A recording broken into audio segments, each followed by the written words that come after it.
बस लॉकडाउन में यूट्यूब पे वीडियो देखी। हाँ जी। अपना काम बंद हो गया था। उसके बाद में बकरी फार्म का विचार आ गया। मिक्स रखने का कारण ये है जी, हमारे पास हर तरह के ग्राहक आते हैं। हाँ जी। जैसा भी ग्राहक आएगा तो हमारे यहाँ से ग्राहक खाली नहीं जाना चाहिए। नहीं, सेलिंग में कोई समस्या नहीं है जी। 80% माल यहीं मेरा फार्म पर ही बिक्री हो जाता है। मंथली मेरे को 50,000 रुपये प्रॉफिट है। राकेश जी नमस्कार। नमस्कार जी, नमस्कार। सर कैसे हैं? एकदम बढ़िया जी। बहुत बढ़िया सर। फार्म आपका कहाँ पर है ये मेरा गांव सिवाना में है जी। अच्छा जी। तो सर शुरुआत कैसे हुई काम की? काम की शुरुआत मैंने 20-25 बकरियों से की थी। कैसे विचार आया आपको? बस लॉकडाउन में यूट्यूब पे वीडियो देखी। हाँ जी। अपना काम बंद हो गया था। उसके बाद में बकरी फार्म का विचार आ गया। तो कितने साल हो गए आपको? 2 साल हो गए जी।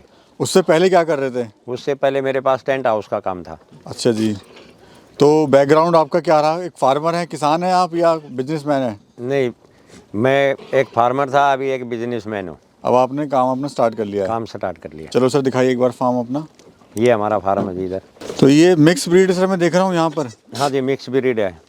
अपना सिरोही भी है यहाँ पर और जो उसको कहते हैं लोकल। हाँ, लोकल देसी है हमारा, हरियाणा का देसी है। जी।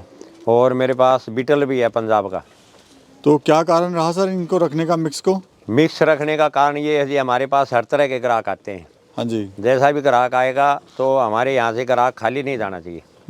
वो हमें 10 रुपये दे के जाएगा, हमें वही बेनिफिट है। नहीं तो सर अगर जैसे बीटल की बात करें या सिरोही की बात करें या आपकी जो लोकल है उसकी बात करें, तो कुछ इनका पालन पोषण में भी कोई फ़र्क पड़ता है? खर्चीला है या नहीं है? नहीं, कोई ज़्यादा फ़ायदा है? सभी एक समान है जी, कोई अंतर नहीं है इनमें। अच्छा।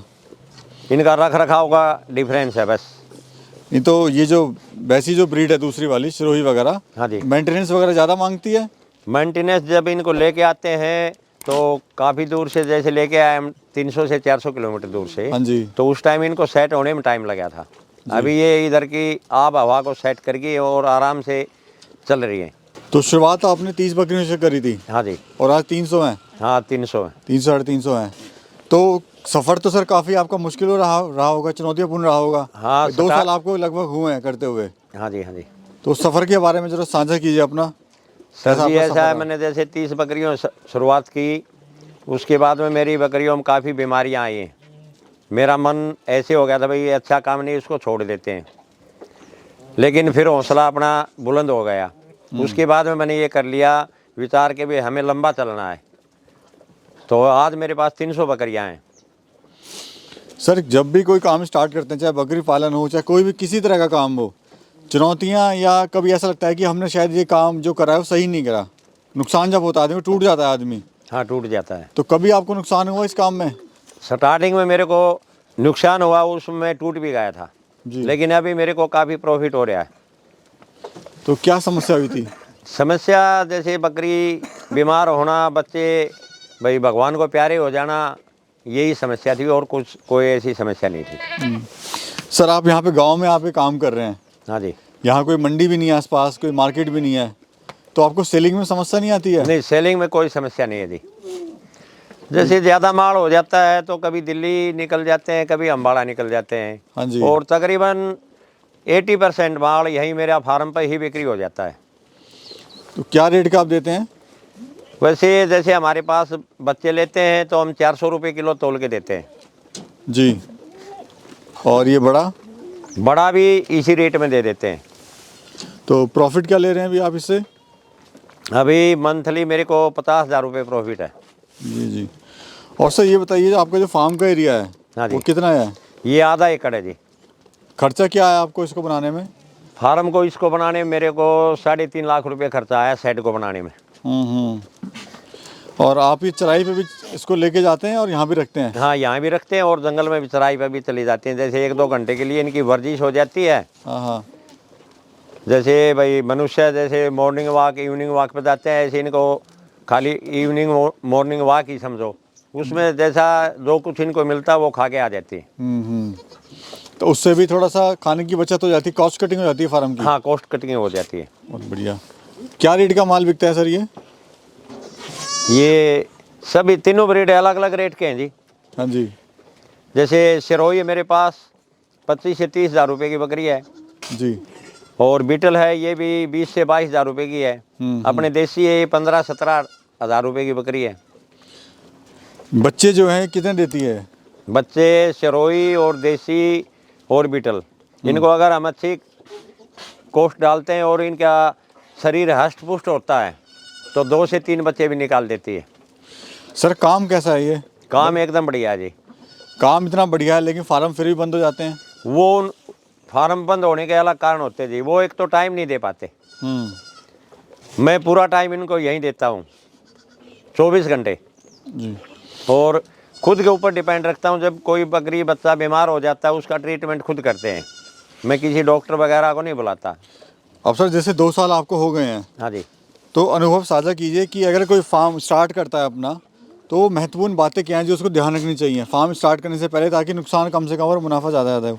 फार्म स्टार्ट करने का महत्वपूर्ण तरीका ये है जी, एक तो उसको अप्रैल मई महीने में फार्म करना चाहिए ताकि गर्मी का सीज़न आ जाए। गर्मी का सीज़न आएगा तो उसको पता चल जाएगा कि भाई हाँ अब फार्म करने का टाइम है, बकरी बच्चे ठीक रहेंगे।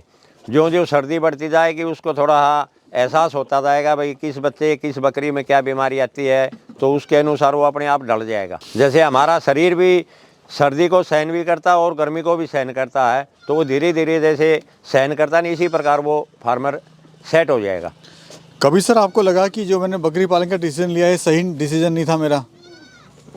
जब मेरे बकरियों में बीमारी आई उस टाइम मैंने सोचा था एक बार कि भाई मेरा ये डिसीजन सही नहीं था, लेकिन उसके बाद में मेरे को कॉन्फिडेंस हो गया कि भी मैंने इधर से ही पैसा कमाना है और लंबा चलना है।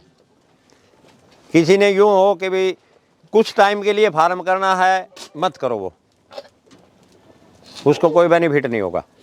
लंबा गेम लेके चले। हाँ, लंबा गेम लेके चले। 1.5-2 साल का तो इसमें 1 साल के बाद में या 1.5 साल के बाद में इसमें प्रॉफिट दिखाई देगा, उससे पहले कोई प्रॉफिट लेने की सोचना भी मत। सर अगर किसी के पास कम पैसा है और वो 10 बकरियों से स्टार्ट करना चाहता है, तो एक कैलकुलेशन समझाओ कि 10 बकरियों में कितना खर्चा आएगा और कितना उससे मुनाफा ले सकता है।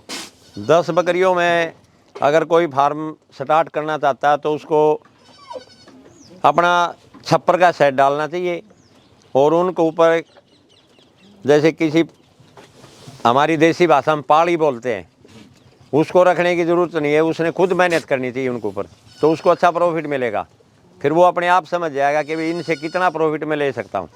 एक अंदाजन कितना ले सकते हैं? अंदाजन 15,000 रुपये महीना वो ले सकता है 10 बकरियों में। कम से कम बताया मैंने, 15,000 रुपये ले सकता है। जी। सर आजकल देखा गया लोग शहर जाके नौकरी करते हैं 20-25 हज़ार रुपये के लिए, तो आपने कभी ऐसा कभी मन में कभी विचार नहीं आया कि भाई ये काम भी मैं करूं, बकरी पालन ना करके वो करूं? नहीं, ऐसा कोई विचार नहीं आया जी, और न ही नौकरी करने की इच्छा है जी। ट्रेनिंग आपने ली थी सर इनकी? नहीं, विदाउट ट्रेनिंग काम कर रहा हूँ जी। ट्रेनिंग ज़रूरी है आपके हिसाब से? नहीं, मेरे हिसाब से कोई ज़रूरी नहीं है। ट्रेनिंग उसके लिए ज़रूरी है जिसने बैंक से लोन लेना हो, उसके लिए ट्रेनिंग ज़रूरी कंपलसरी है। या किसी अनुभवी किसान के साथ मिल के काम कर ले, उसकी सलाह लेता रहे? हाँ, सलाह लेता रहे तो भी हो जाएगा। बीमारियाँ इनमें क्या क्या आती हैं सर? बीमारी इनमें जैसे मुंह खुरकी आ जाती है जी भाई, एक चक्री रोग होता है, सबसे ज़्यादा वही आती है, चक्री रोग की सबसे ज़्यादा आती है। धन्यवाद सर। Okay sir.